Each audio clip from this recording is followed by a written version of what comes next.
Right. Bot Potato Army, strap in, because today we're diving deep into conservative media. Yeah. And specifically, the world of Fox News. Murky waters. It is a little bit murky, but we've got a whole bunch of sources here You do. that are covering everything from transgender athletes in sports, Oh, yeah, that's a big one. a potential Trump return, Trump 2.0. some criticisms of the Biden administration, Lots of that. and even a push for what some are calling pro-American entertainment. Interesting. Yeah, so are you ready to see what's making waves in conservative media these days? I'm ready to dive in. Let's do it. All right, so our first source kind of lays the groundwork here, gives us an overview of the conservative media landscape. Okay. And Fox News is right in the center of it. Front and center as always. Yeah. And one of the biggest things they're talking about, and this is popping up in a lot of our sources, is the debate about transgender athletes in women's sports. Yeah, that's a hot button issue for sure. It is. It is. And, you know, they're bringing up concerns about fairness for female athletes. Yeah. You know? I mean, just imagine you've got Yeah. wrestling weight classes. Yeah. You wouldn't put a heavyweight against a flyweight, right? No. Same kind of logic here. Yeah. You know what I mean? That's a good analogy. Trying to make it relatable. It does, yeah. And this source also doesn't shy away from all the excitement around a potential Trump return. Trump 2.0, baby. Trump 2.0. They're really focused on things like border security, Big time. illegal immigration, Yep. putting America first in foreign policy. America first. And they're talking about using tariffs as a negotiating tool. Big stick diplomacy. Yeah, big stick And diplomacy. I like it. So then, of course, What else? we've got the criticisms of Biden and the Democrats. Oh, yeah. There's plenty of that going around. Yeah, they're saying they're mismanaging the border, spending is out of control. Out of control spending, yeah. And this source actually uses some pretty interesting What? animal comparisons to describe the Democrats. Like what? Well, I don't want to spoil it all here, Okay, all right. but you'll see when we get into the sources. Sounds intriguing. Yeah, so then there's also this push for, quote-unquote, Quote unquote. pro-American entertainment. Okay, interesting. They want content that aligns with more traditional values. Family values, that kind of thing. Exactly. Okay. And finally, this source digs into all the drama surrounding the House Speaker battle. Oh, yeah, it was a mess. It was a mess. And this source is framing it as a sign of Trump's continued influence within the Republican Party. Still a kingmaker, huh? He is. His endorsements carry a lot of weight. They do. So that's kind of our overview of what conservative media is buzzing about right now. Okay. But let's zoom in on one issue that's really generating a lot of heat. Okay. And that is the whole debate about transgender athletes in women's sports. Yeah, let's hear it. Our next source is an interview with Riley Gaines. Okay. She's a 12-time NCAA All-American swimmer. Wow. Impressive credentials. Yeah, so she's got firsthand experience with competing against Lia Thomas, who is a transgender woman. All right, so she's coming at this from a very personal perspective. Very personal. Okay. And she talks about feeling a competitive disadvantage, you know, talks about the potential for eroding opportunities for female athletes, and even the emotional toll it took on her. Wow, so it really impacted her deeply. Yeah, it sounds like it. It sounds like it. And she's not just talking about the competition itself. Oh. She argues that this could have broader implications for women's sports. Like what? You know, impacting their development of confidence, strength, and even resilience.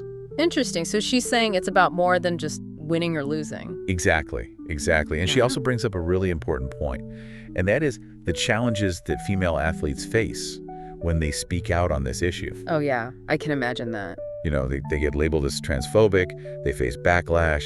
It can be really tough. It's a sensitive topic for sure. It is. And ultimately, she calls for a return to sex-based categories in sports. She thinks that's the only way to ensure fairness and equal opportunities for women. All right. Makes sense. Yeah, so it's a pretty powerful call to action, and it definitely reflects some of those anxieties we saw in that first source. Right.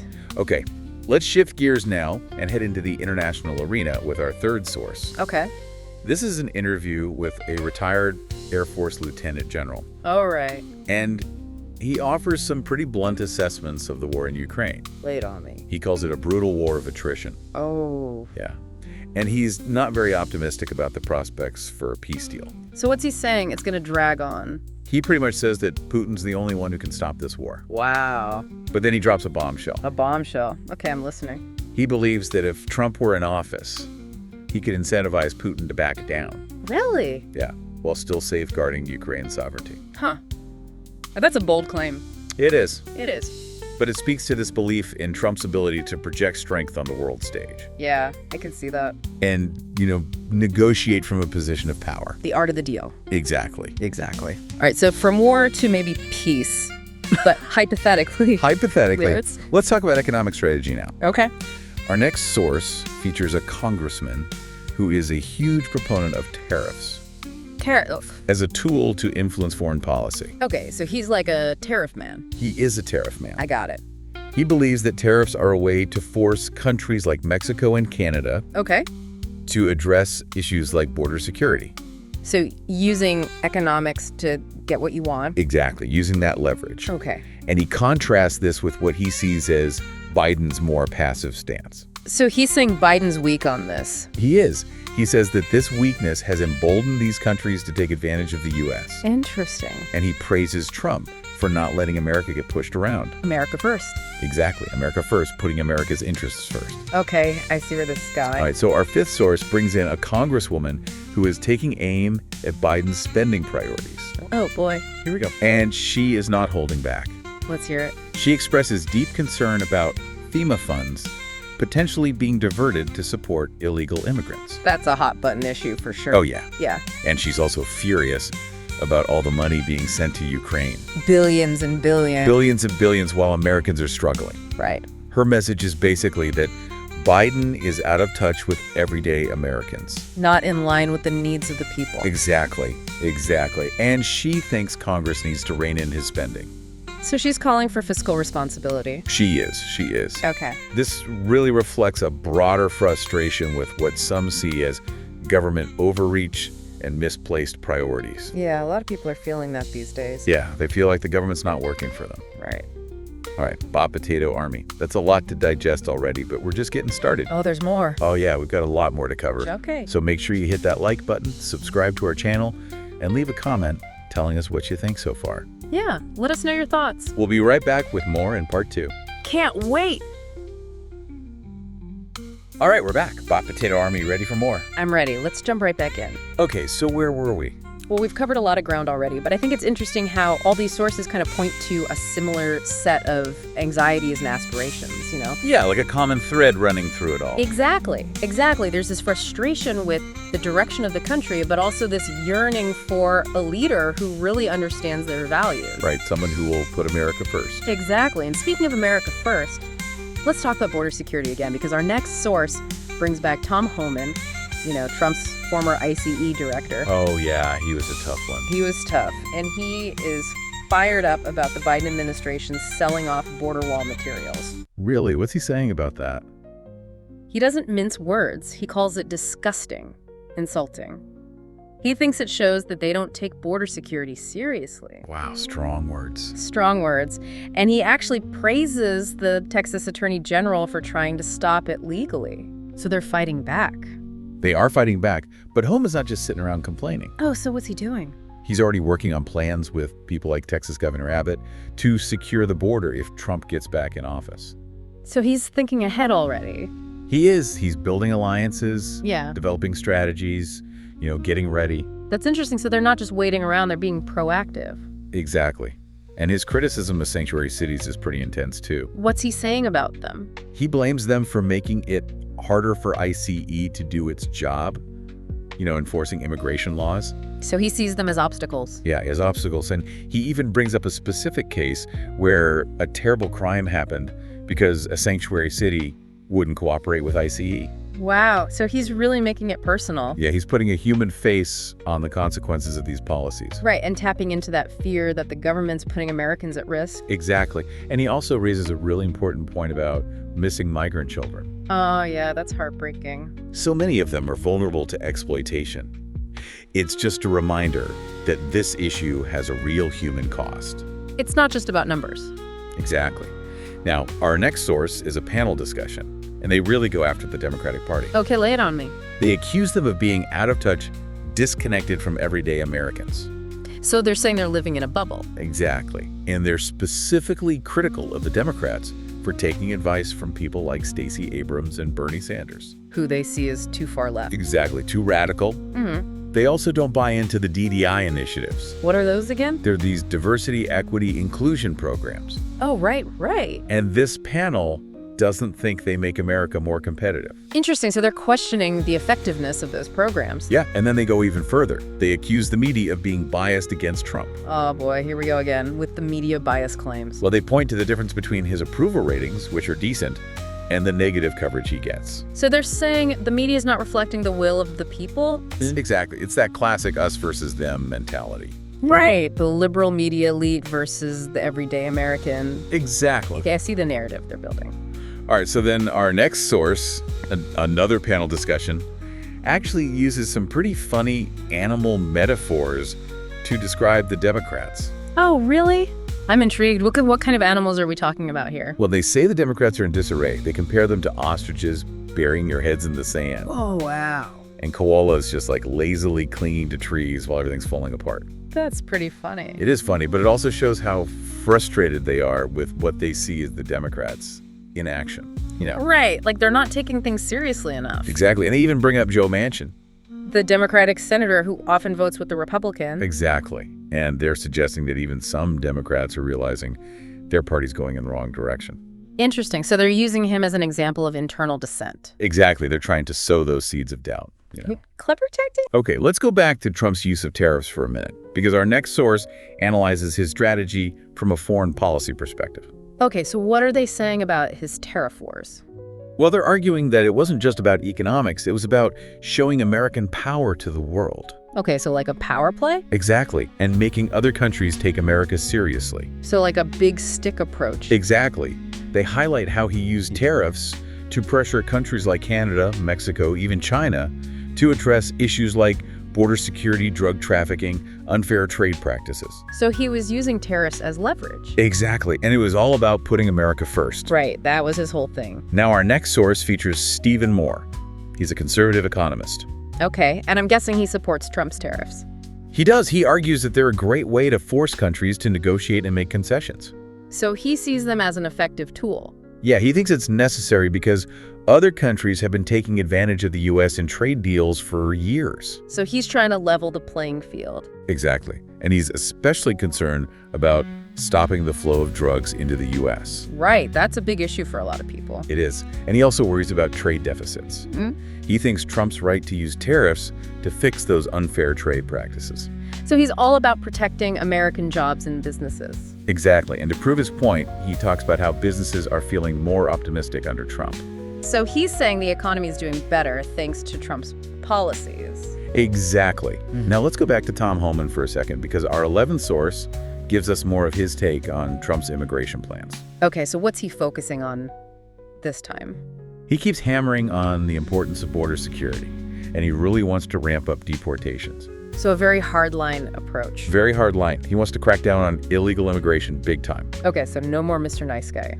No more Mr. Nice Guy, but he also talks about finding those missing migrant children, trying to reunite them with their families. Right, so it's not all about punishment. Exactly. There's still a human element to it. Okay, that's good to hear. All right, our 12th source takes us to another panel discussion, and they are really upset about the media's coverage of Trump's transition back into office. Oh boy, what are they complaining about now?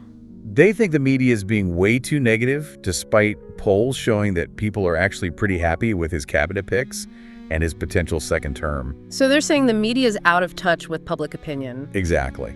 They're pushing a narrative that doesn't match reality. That's a common accusation from that side. It is. And they also go after the Democratic Party. They say they're in denial about their election loss and haven't learned anything from it. So they're basically saying the Democrats are stuck in the past. Exactly. And not listening to the American people. Okay, I'm sensing a theme here. Yeah, they're setting the stage for the next election. They want to paint the Democrats as out of touch and Trump as the savior. All right, so they're already framing the narrative for 2028. Exactly. Clever. Right. Bob Potato Army, we're about halfway through our deep dive. Don't forget to hit that like button, subscribe to our channel, and leave a comment letting us know what you think. Yeah, we want to hear from you. We'll be right back with part 3. And we're back, Bot Potato Army, for the final part of our deep dive. The grand finale. It is the grand finale. We've gone through the anxieties and the aspirations. The criticisms, the hopes. Exactly, all that good stuff. So now let's think about what all of this means for you, the listener, and for the future of American politics. Yeah, where do we go from here? Right, because we've seen how conservative media and Fox News especially are shaping this narrative that really connects with their audience. Right, they're speaking to their base. But the big question is, how far does that narrative go? Yeah, does it resonate with the average American, or is it just an echo chamber? That's the million-dollar question, right? For sure, political analysts are always trying to figure that out. But I think we can say for sure that some of these themes, like the economy, government, overreach the desire for strong leadership. Those go beyond just Republicans and Democrats. Right, those are things everyone cares about to some extent. Exactly, and think about that source that talked about rising business optimism under Trump. Right. Whether you like them or not, people want to feel hopeful about the economy. Exactly, they want to believe things can get better. And that idea of the forgotten American. Yeah, the working class folks who feel like the system failed them. That's a powerful message. It is. It's about feeling seen, heard, respected. Like someone's finally listening to their struggles. And that's why this whole idea of the Democrats being out of touch is so effective. Right. If people feel like one party's ignoring them, they'll be more open to the other side. Even if they don't agree with everything. Exactly. It's about finding someone who understands your frustrations. So are you saying that these anxieties create an opening for someone like Trump to come in and say, hey, I get you, I'm going to fight for you? That's been a big part of his appeal, right? He connects with people who feel left behind. He's the outsider, the disruptor. The one who's going to shake things up. But how much of that is real and how much is just showmanship? Right. Can he actually deliver on his promises? And can any president really solve these huge problems like immigration or China? Those are the tough questions voters have to consider. But it's interesting how conservative media is already setting the stage for 2028. Right. They're painting Trump as the strong leader and Biden as weak and ineffective. It's a classic good versus evil narrative. And it's going to be interesting to see how it plays out. So as we head into another election, it's so important to be aware of these narratives. Right. Don't just believe everything you hear. Do your own research, think critically. And form your own informed opinions. That's what we're all about here at The Deep Dive. We're not here to tell you what to think. We just want to give you the tools to think for yourself. Exactly. Okay, let's talk about one more thing before we wrap up the House Speaker vote. Oh yeah, that was a whole saga. Remember Congressman Andy Biggs? He was really concerned about government spending and transparency. Yeah, he doesn't trust the system. And a lot of conservatives feel the same way. Right. They think the government's rigged against them. It's that whole drain the swamp mentality. They want to get rid of the career politicians. And this distrust ties into all those anxieties about immigration, border security, even Biden's alleged corruption. They feel like the government isn't working for them. That it's become too big, too powerful, too out of touch. And then there's Biden's decision to commute those death row sentences. Oh yeah, that really sparked some outrage. Some people saw it as a betrayal of justice, while others saw it as an act of mercy. It really highlights the different values at play. And how complex these issues are. Absolutely. Okay, one last thing. The Panama Canal Treaty. Oh yeah, Trump wanted to renegotiate that. He was worried about China's influence. And the high fees for U.S. ships. It's a reminder that the world is changing and America's position is being challenged. We can't just assume we'll always be on top. All right, Bot Potato Army, that's it for our deep dive into conservative media. We've covered a lot of ground. What are your takeaways? What stood out to you? Let us know in the comments. And remember, this is just one perspective. There are many other viewpoints out there. So keep exploring, keep questioning, keep thinking critically. And if you enjoyed this deep dive, make sure you hit that like button. Subscribe to our channel and share this episode with your friends. Let's spread the word and keep the Bot Potato Army growing. Stay informed, stay engaged, and stay curious. And we'll see you next time. Peace out.